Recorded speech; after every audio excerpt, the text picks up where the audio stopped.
एकादशी व्रत कथा। कल्पनी नगर में सुमेधा नाम का एक अत्यंत धर्मात्मा ब्राह्मण रहता था। उसकी स्त्री बहुत ही पवित्र और पतिव्रता थी।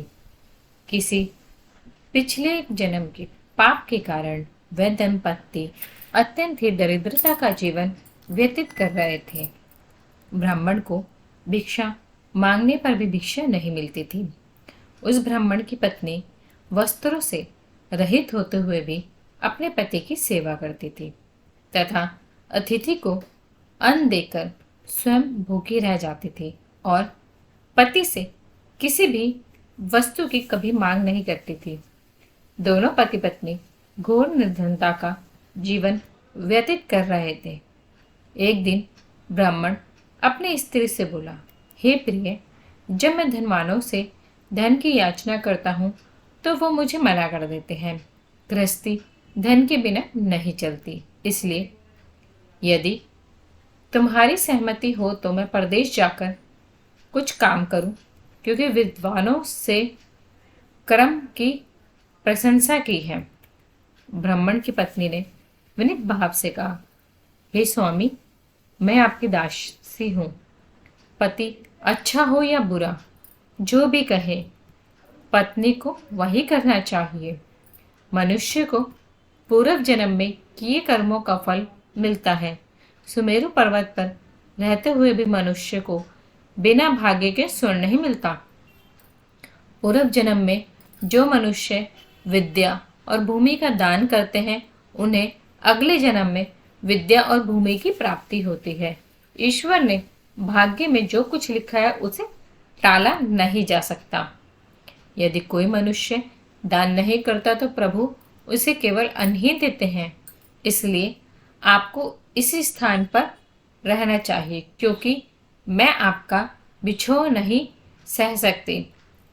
पत्नी से पति कहते हैं, पति बिना स्त्री की माता पिता भाई ईश्वर संबंधी सभी जो है निंदा करते हैं।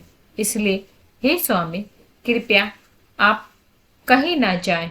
जो भाग्य में होगा हमें वह यही प्राप्त हो जाएगा। स्त्री की सलाह मानकर ब्राह्मण परदेश नहीं गया। इसी प्रकार जो है उसका समय बीतता गया।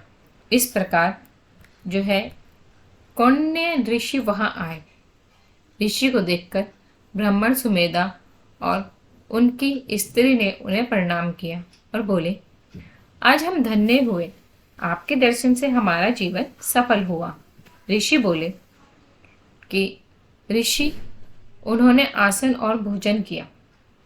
ऋषि को भोजन देने के बाद पतिव्रता ब्राह्मणी ने कहा, हे ऋषिवर, कृपया आप मुझे दरिद्रता का नाश करने की विधि बतलाइए। मैंने अपने पति को परदेश में जाकर धन कमाने से रोका है। मेरे भाग्य से आप आ गए हैं। मुझे पूर्ण विश्वास है कि आप हमारी दरिद्रता शीघ्र ही नष्ट हो जाएगी और आप हमारी दरिद्रता को दूर करने में हमारी सहायता करेंगे। ब्राह्मणी की बात सुन कौणिक्य ऋषि बोले, हे ब्राह्मणी, माल मस की कृष्ण पक्ष की परमा एकादशी के व्रत में सभी पाप और दरिद्रता जो है नष्ट हो जाते हैं। जो मनुष्य इस व्रत को करता है वह धनवान हो जाता है। इस व्रत के नित्य ज्ञान आदि सहित रात्रि जागरण करना चाहिए। ये एकादशी धन वैभव देती है तथा पापों का नाश कर उत्तम गति भी प्रदान करने वाली होती है। धन अधिपति कुबेर ने इस एकादशी का पालन किया था, जिससे प्रसन्न होकर भगवान भोलेनाथ ने उन्हें धनाध्यक्ष का पद प्रदान किया था। इसी व्रत के प्रभाव से सत्यवादी राजा हरिश्चंद्र को पुत्र स्त्री और राज्य की प्राप्ति हुई थी। उसके बाद कोणक्य ऋषि ने उन्हें एकादशी के व्रत का समस्त विधान कह सुनाया। ऋषि बोले, हे ब्राह्मणी, पंचरात्रि व्रत इससे भी ज्यादा उत्तम हुए है। परमा एकादशी के दिन प्रातःकाल नित्य क्रम से निवृत्त होकर विधि पूर्वक पंचरात्रि व्रत आरंभ करना चाहिए। जो मनुष्य 5 दिन तक निर्जल व्रत करते हैं वह अपने माता पिता और स्त्री सहित स्वर्ग लोक को जाते हैं।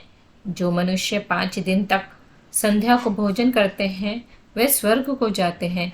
जो मनुष्य स्नान करके 5 दिन तक ब्राह्मणों को भोजन कराते हैं वह समस्त संसार को भोजन कराने का फल पाते हैं। जो मनुष्य इस व्रत में अन्न दान करते हैं उन्हें तीनों लोक का दान करने का फल मिलता है। जो मनुष्य उत्तम ब्राह्मण को तिल दान करते हैं वह तिल की संख्या के बराबर वर्षों तक विष्णु लोक में वास करते हैं। जो मनुष्य घी का पात्र दान करते हैं वह सूर्य लोक को जाते हैं।